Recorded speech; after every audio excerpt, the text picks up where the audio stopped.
दोस्तों, मैं फराज मलिक। इस वक्त पूरी दुनिया के अंदर मुसलमानों की चर्चा बहुत ज़्यादा हो रही है। हर देश का नेता अपनी राजनीति चमकाने के लिए मुसलमान नाम का सहारा लेता है। आज हम 3 देशों की बात करेंगे, श्रीलंका, अफ्रीका और अमेरिका की। अमेरिका से एक बड़ी खबर सामने आ रही है जहां पर भारत के मुसलमानों के लिए आवाज़ उठाई गई है और प्रधानमंत्री मोदी जी को अल्पसंख्यक विरोधी बताया गया है। इस खबर पर आराम से चर्चा करेंगे, लेकिन सबसे पहले बात हम श्रीलंका की कर लेते हैं। श्रीलंका आज पाई पाई को मोहताज है। आखिर श्रीलंका की ऐसी हालत क्यों हुई? कुछ बातें आपके सामने रखूंगा जिसको सुनने के बाद आपको अच्छे से समझ में आ जाएगा कि अगर किसी देश में असली मुद्दों से भटककर फालतू के मुद्दों पर अगर लड़ाई लड़ना शुरू कर दी जाए तो देश का हाल ऐसा ही हो जाता है। श्रीलंका में सब कुछ बहुत अच्छा चल रहा था, सोने की लंका कहा जाता था श्रीलंका को, लेकिन आज भिखारी बन चुका है, पाई पाई को मोहताज हो चुका है। 2018 में श्रीलंका में सीरियल ब्लास्ट हुए, जिसके बाद वहां पर मुसलमानों के ऊपर जुल्म बढ़ गया। जो बौद्ध धर्म को मानने वाले लोग थे उन्होंने मुसलमानों की मस्जिदों पर हमले शुरू कर दिए, मुसलमानों की दुकानों पर हमले शुरू कर दिए। मतलब खुले तौर पर सड़कों पर उतरकर मुसलमानों का विरोध शुरू हो गया। श्रीलंका धीरे धीरे सांप्रदायिक हिंसा की आग में जलने लगा और इसको बढ़ावा और ज्यादा दिया जो इस वक्त का प्रधानमंत्री राजपक्षे और इसका भाई राष्ट्रपति, इन दोनों ने मिलकर श्रीलंका के अंदर ऐसा माहौल बना दिया कि इनके समर्थक सड़कों पर उतरकर मुसलमानों को परेशान करने लगे, मस्जिदों पर हमले करने लगे। बहुत ज़्यादा वहाँ पर मुसलमानों पर जुल्म बढ़ गया। खबर यह भी आई कि वहाँ पर इस प्रधानमंत्री ने हिजाब पर प्रतिबंध लगा दिया। श्रीलंका के अंदर जो बौद्ध धर्म को मानने वाले लोग थे उन्होंने सब कुछ भूलकर सिर्फ एक टारगेट बना लिया था कि किसी भी तरीके से मुसलमानों को परेशान करना है। सब भूल गए थे कहाँ महंगाई है, कहाँ रोजगार है, सब कुछ भूल कर वो सिर्फ मुसलमानों को परेशान करने पर लग गए थे। आज हालात ऐसे हैं कि जो लोग उस वक्त सड़कों पर उतरकर मुसलमानों को परेशान कर रहे थे, आज वही लोग प्रधानमंत्री के खिलाफ सड़कों पर उतरकर नारेबाजी कर रहे हैं, राष्ट्रपति भवन पे जाकर आगजनी कर रहे हैं। हालात ऐसे हैं कि पाई पाई को मोहताज हो चुका है श्रीलंका, क्योंकि उसने सांप्रदायिक हिंसा झेली है।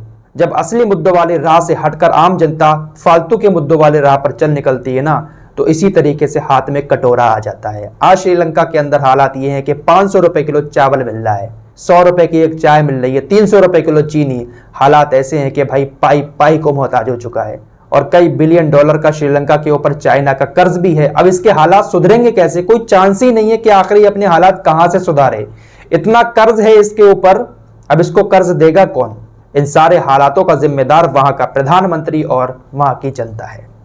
अब चलते हैं फ्रांस की तरफ। फ्रांस के अंदर भी जो पार्टियां हैं वो हर राजनीतिक पार्टी फ्रांस के लोगों को यह दिखाने की कोशिश करती है कि हम ज्यादा मुस्लिम विरोधी हैं, क्योंकि फ्रांस के अंदर जो लोग हैं किसी भी पार्टी को वोट इस नियत से देते हैं कि ये पार्टी मुसलमानों के खिलाफ काम करेगी, मुसलमानों के खिलाफ कानून बनाएगी, इसीलिए उस पार्टी को वो लोग जिताते हैं। इस वक्त का जो राष्ट्रपति था फ्रांस का, इमैनुअल मैक्रों, इसने पैगंबर मोहम्मद सल्लल्लाहु ताला अलैहि वसल्लम की शान में कैसी गुस्ताखियां की थी आपको अच्छे से याद होगा।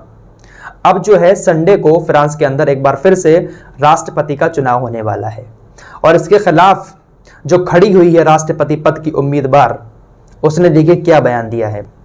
फ्रांस के राष्ट्रपति पद की उम्मीदवार ने कहा कि उनकी सरकार अगर बनती है वहां पर तो वो हिजाब पहनने पर मुसलमानों को जुर्माना लगा देंगी। यानी चुनाव से पहले इमैनुअल मैक्रों को टक्कर देने के लिए भी इस औरत ने भी, चूहे जैसे मुंह वाली औरत ने भी किसका सहारा लिया है? मुसलमानों का सहारा, कि अगर हमारी सरकार बनती है तो हम मुसलमानों को हिजाब पहनने पर प्रतिबंध लगाएंगे और अगर कोई हिजाब पहनता है तो उसको जुर्माना देना पड़ेगा। यार कुछ तो बात है इस कौम में जो हर कोई अपनी कुर्सी पाने के लिए इनका सहारा लेता है। बताइए, फ्रांस के अंदर भी यही चर्चा हो रही है कि हमारी सरकार आती है तो हम इस तरीके से इनके ऊपर प्रतिबंध लगा देंगे। हद हो गई यार। यानी चुसे हुए आम जैसी मुंह वाली ये महिला भी फ्रांस के लोगों को ये दिखाना चाहती है कि मैं इमैनुअल मैक्रों से भी ज्यादा कट्टर हूं मुसलमानों के लिए, आप मुझे वोट देना। ये हालत है आज दुनिया की कि हर किसी को मुसलमानों का सहारा लेना पड़ रहा है। अगली खबर अमेरिका से है। अमेरिका की एक सांसद है जिनका नाम है इल्हान उमर। इन्होंने अमेरिका की संसद में भारत के मुसलमानों को लेकर बहुत सारी बातें कही। इन्होंने प्रधानमंत्री मोदी जी की सरकार को अल्पसंख्यक विरोधी बता दिया। इन्होंने आरोप लगाया कि भारत में मुस्लिम अल्पसंख्यकों के खिलाफ लंबे समय से अभियान चलाया जा रहा है। इन्होंने मोदी सरकार को अल्पसंख्यक यानी मुसलमान विरोधी बताया।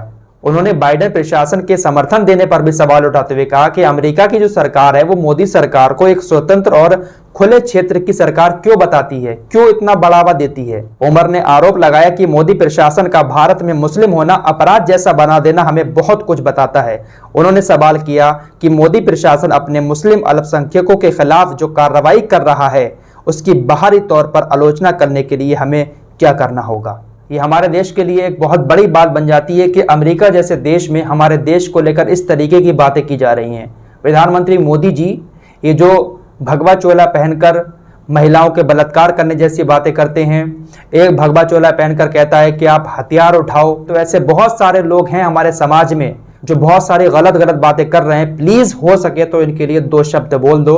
अगर आप 2 शब्द इनके लिए बोल देंगे ना, आप एक बार आकर कह तो दो कि ये जो नफरत फैल रही है इस नफरत को ना फैलाया जाए, इस तरीके की बातें ना की जाएं। मुझे पूरी उम्मीद है कि ये लोग आपकी बात को जरूर समझेंगे। आप एक बार आकर इनको समझाएं तो कम से कम। रोजाना कुछ ना कुछ नए से नया बखेड़ा सामने आ रहा है, लेकिन हर कोई इस पर खामोश है। फिलहाल इस रिपोर्ट में इतना ही। मिलते हैं एक और नई वीडियो के साथ, तब तक के लिए अपना ख्याल रखें।